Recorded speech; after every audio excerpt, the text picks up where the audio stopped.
Сәлеметсіздер ме, құрметті ата-аналар. Мен Балапан сәбилер бақшасының логопед мұғалімі Алия Ақтанбайқызы. Бүгін мен сіздерге суджук әдісі туралы қысқаша кеңес бергім келеді. Суджук бұл ағзаны қол мен аяқтағы нүктелер арқылы белсендіретін жеңіл массаж түрі. Бұл әдіс баланың тынышталуына, ұсақ моторикасының дамуына, зейінін арттыруға көмектеседі. Үй жағдайында балаға суджук шарын беріп, алақанына айналдыруын сұраңыз.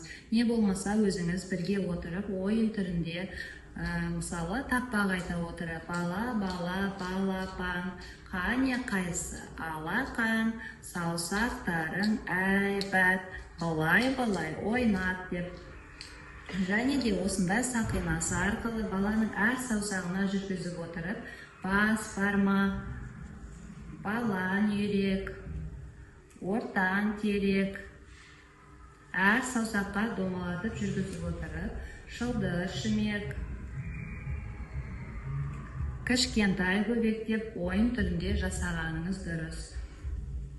Және де осындай роликті пайдалануға болады. Бұл ролик саусақтарға жеңіл жүргізу арқылы қан айналымын жақсартады.